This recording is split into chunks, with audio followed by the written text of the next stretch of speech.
this is kind of a digression, but it shows kind of working through scale. You know, what is the ideal or the optimum scale for the model to be?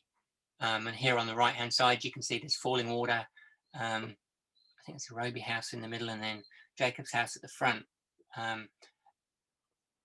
And working out the parameters that you're working to, and the end result, as it turns out, is what can a modeler handle physically with their little fingers when they're trying to assemble these things, and the other criteria is, will it fit in the box that we've chosen to use, which is typically an A4 size box. So on an ongoing basis, we obviously have to design our models in such a way that it fits within the box, which is why if you've built the Jacob's house, which has a square base, the actual floor plan is in two parts that kind of fit together like a jigsaw puzzle.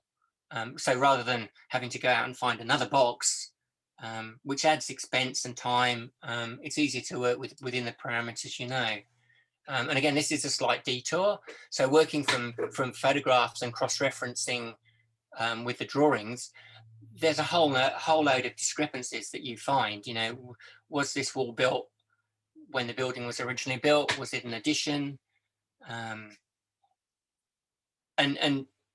there's no end of books and reference out there. So this particular instance is with the Johnson Wax building, and Jonathan Lippman has written a very good book, which if any of you haven't read, I'd suggest you have a little look at.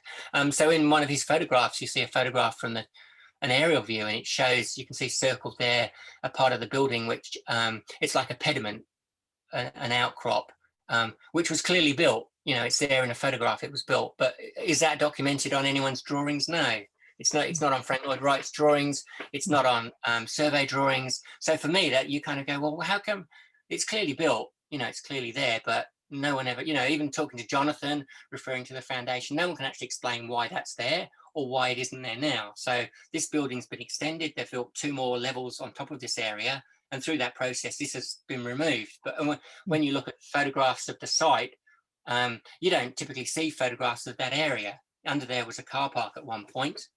But things like that, you know, that really bugs me. So do I make my model of what Frank Lloyd intended, or do you make a model of what was built? Do you make a model of what's there now? And again, this building was built in stages, in 2 parts. So do you build the first bit?